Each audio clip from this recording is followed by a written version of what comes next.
So there's something really interesting that happens to me. I used to find it upsetting before, but then I just laugh about it. So when people see me in public and maybe I'm eating something that's not like 100% healthy, so maybe I'm eating like small chops or I'm eating cake, or maybe you just see me on my birthday or I come to your house and I'm like, oh sure, give me the cake or give me the drink, or the drink's tough, but you're always like, oh, coach, should you be eating that? And I just laugh because really, on its own, a lot of things are neither good or bad explicitly. I'm not talking of sin, but when it comes to food, healthy living, a lot of things in life, they're neither good nor bad. And it truly depends. That's what this video is about. So, is cake bad? My answer, it depends. Should I be intermittent fasting? My answer, it depends. Should I go to the gym or work out at home? My answer, it depends. Is bread bad or is it good? My answer, it depends. And on this bread matter, I have to put a bit of energy here.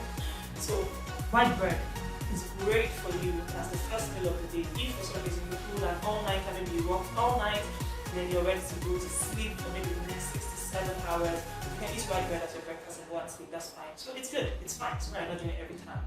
But if you're like waking up, you're ready to win the day, and you're like, I'm just going like down sliced white bread.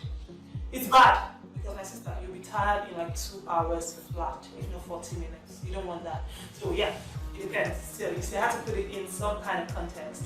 Should my kids go for summer school or not? It depends. There are no right or wrong answers. Like I said, life is more nuanced than yes or no.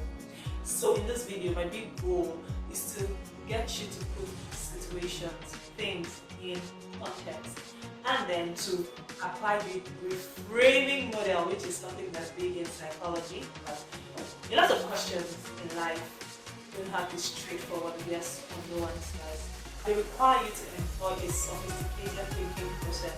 This is the term I picked up on how you deep work. So for example, there are things that work for me in this season, but in the next season they will not work because the context has changed. Not to talk of you, that don't even work for you at all. Because number one, you're not in the same season as me, and of course you are not me. Which is why we don't just take things and copy from other people. We employ a sophisticated thinking process. So my goal in this video is to educate us on this concept in psychology called the Reframing Principle, and then how, even on your healthy living journey, you can bring in rarity, even though you have an abundance mindset, but you can bring in rarity and practice self-denial if you are going to win. Alright, let's go.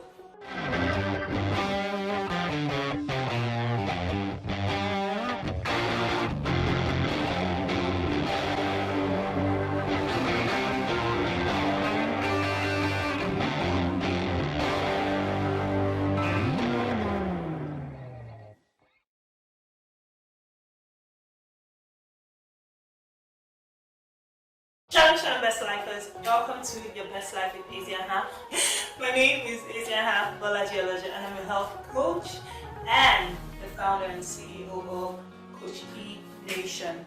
So as a health coach, I got really frustrated with people coming to me with, oh, I want to lose weight, or I just need a meal plan, or I just need a workout plan, and all of that. And then even sometimes they get the results that, you know, their ginger and motivation brought them, but you see them like a couple of months down the line and they have gained all the weight back, and I'm like, what? I got really tired of that, which made me start to think, how can I help people more? As the CEO at CoachE Nation, I'm not just the CEO, I'm also the client, I'm also a citizen. Meaning that everything that I teach, I also practice on myself. Over 8 years ago, I lost weight, right? And I felt it off. So I desperately wanted that for my clients. So one of our big goals in CoachE Nation is to take people from this traditional or fighting disease model, which is like, oh, I want to lose weight, or the doctor has told me to lose weight because of my health, I just want to look good. But taking them from that traditional disease model to a more practical model, where you're thinking, no, prevention is better than cure. I don't even want to get to any kind of problem. I just want to make sure I stay healthy. And not just that, you're also thinking, how can I optimize my life? How can I live my very best and healthiest life? That's our goal at CoachE Nation, where we can get you to start thinking proactively as opposed to reactively when it comes to your health and healthy living. Which is why the way we coach is so different we take mindsets and habits, which is really psychology, and then we layer it on the disciplines and structures and routines in your life, because your healthy living aspirations cannot just stand on its own. They need to fit into a system and structure. And of course the Bible, because we are faith-based. So when we take all of that into consideration, we help you build your for-purpose body and hand you results that last, or what we call forever results, which is our big goal. Your for-purpose body, forever results. Yep, that's how we're living with you. So I hope I get the privilege of coaching you. One of these days, very soon. All our services are available on our website, and it's linked down below. So when I was younger, I don't remember the book it was. So it was either 7 Habits of Highly Effective Teens by Shalom Prayer, that's the Covey's son, or Bishop T.D. Jakes' book, maybe God's Leading Lady, or The Lady Her Lover and Her Lord, one of those books. And there I saw something that just stood out in that young brain of when I was 16 or less, really young. Yeah, thereabout. And then, guess what he said there? He said, anything too common diminishes in value. And I'm like, wow, anything too common. So even the good stuff, when we make it too common, we start to get diminishing returns from it. Wow, even human beings. And that's where the see finish concept comes in. Like, this person is always there, always available. There's a tendency to start to see finish, like we say in Nigeria. So anything too common diminishes in value, which even takes me to our healthy living and our diet and everything. I want to share this story. Recently I turned 37, a couple weeks ago. I turned 30. I don't know why you're watching this, but I turned 37 in June 2023. And I did one of the most amazing things that I really desired to do. I took like 9 of my friends, and we went to this far resort, outskirts of Lagos, and we were there for 3 amazing days. It was a whole weekend. We didn't have our phones. We just enjoyed life and beauty and friendships and conversations and depth. It was beautiful. Now, I think what made that experience even more beautiful is the rarity of it. Imagine if you had to do it every weekend because we can afford it. We just go, let's just go to this resort. Let's just go to this resort every weekend. No. The joy that we got from it will continue to diminish. And you don't even have people show up anymore. You don't really get a lot of joy from it anymore. And I want to take all of that to even stuff that we consider unhealthy. If you would bring rarity into it, and then bring a lot of self-control and bring self-restrictive practices into even how you navigate stuff that are, primarily people will just consider unhealthy, and you reframe it, you put it in context, you would really enjoy your life. You won't feel like I'm so deprived. It will just be this balanced life, and that is how I truly live. I make experiences rare so that I can enjoy them. And it's important that we sort of find the balance between abundance and rarity or self-imposed restrictions, because that does not mean that I'm not thinking abundance, where even though I can afford, for example, you can afford to have a buffet every afternoon. You can afford it. I mean, abundance, yeah, have it all. There's no scarcity mindset. This life is for enjoyment, this life I want, and all of that. But is it wisdom to continue to do that? But imagine that maybe once in a month you're like, hey, I'm just going to go and pay for this buffet, enjoy myself without guilt. The rarity of that experience makes it all the more special. You would look forward to it, you would enjoy it, you would take all the joy and pleasure out of that moment, as opposed to you just doing it every day. You might think you're enjoying it, but trust me, start to make some things rare. You see that there's so much more joy to milk out of it. This especially for the things that we consider healthy, which is why I talk about the reframing principle. It depends. Is it unhealthy to eat small chops? It depends. If I'm eating small chops and maybe it's just the first time I'm having it in 2 weeks, so maybe I don't eat it more than 2 times in a month or whatever frequency I have decided. It depends. So you don't get to see me outside eating small chops and you're like, coach, you're eating small chops. It depends. It depends, because I know how rare these things are. Rarity enhances enjoyment. So look at some of the things in your life, experiences, and especially stuff that you want to have and enjoy from time to time. You're a healthy living journey, that's fine. Just put some structure and create rarity around it. It's fine to do that because you can afford to do it. Doesn't mean you have to do it all the time. Anything too common diminishes in value. And this reframing principle does not only work on things that maybe we consider largely unhealthy. There's some foods that just, in my opinion, just mostly unhealthy. For example, sausages. But once in a while, you still see me have like shawarma. Once in a while, It depends, I don't do it all the time. But it also works for even the good stuff, because you don't want to start with good stuff and you can't sustain it because you just think, oh, this is generally good. So you have things like intermittent fasting. My goodness, it is good. I love it, but it's not something that I can do. And it's also not something that some of us can do. Now think about it, maybe you're traveling a lot, your work requires so much movement, there's no routine to your life, the kind of routine that at least you would want. Maybe you're in different time zones at different times. You don't really sustain intermittent fasting as good as it is. Which is why you want to reframe it and be like, hey, for my life, does intermittent fasting work?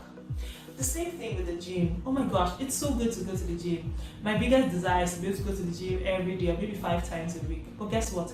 For the past now 2 years, I haven't been able to register in the gym. I pass by the gym, I look at it with existential longing. I desire it. But when I reframe that and put it in the context of my own life, it's not possible because it just doesn't fit into my schedule. I'll be so inconsistent and it might even stop me from working out. I'll be like, oh, when I go to the gym, I'll work out, but I'll never be able to keep up with the demands of the gym. So what do? 15 minutes at home here, 30 minutes at home here. Once in a while, I take a walk, a long walk when I can afford it. And you see, that completely works for me. But if I was just saying, oh, the gym is good, intermittent fasting is good, this diet is good, keto is good, yes. So employ what Calvi, which I've totally adopted, calls the sophisticated thinking process, and then reframe it. Don't just be like yes or no, because we're more intelligent creatures than that. Reframe it and be like, it depends. Then take it to the context of your life and then make an intelligent decision so that you don't start and stop halfway, so that you start and you actually continue. So the reframing principle, like we know, works not just for things that we consider unhealthy, maybe in general, but also for the things that we consider healthy. There's a lot of nuance to life. It's not always yes or no. Bring in a sophisticated thinking process, reframe it, put it in the context of your life before you make that decision. And just to sort of wrap it up, I want to really talk about self-denial and self-control and self-restraint, because as believers, Paul tells us in 1 Corinthians 9, I think it's verse 7, like, discipline my body. So when you have to discipline your body, especially for something that, hey, I would have loved to do, but I've checked this thing out and I'm like, no, it doesn't work. I've reframed it, I've employed the STP, and I'm like, no, it doesn't work. Get comfortable with self-denial. Do you see? Get comfortable with it. You don't have to prove anything to anybody. Your decisions are yours. You came about those decisions from a very sophisticated thinking process. So when you get there, feel free to restrict yourself, because as a believer, we have boundaries. we have boundaries.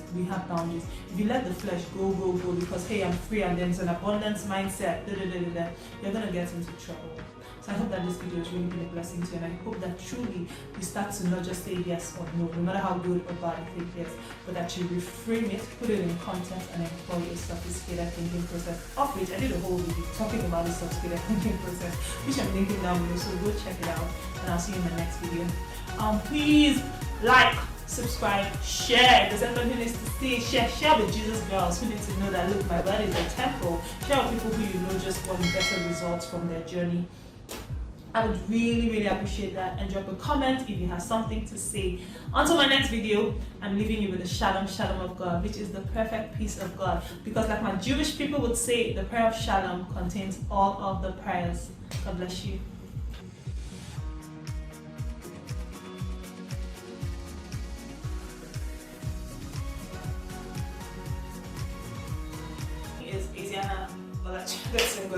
My goal is to teach us the reframing principle while also on the same level, so that when you apply it,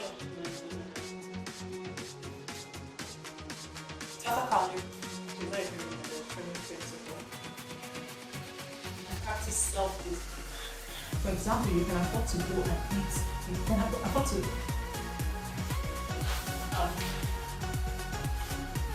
because as a weight loss coach, you don't have to explain to people, you don't have to let people, you don't have to.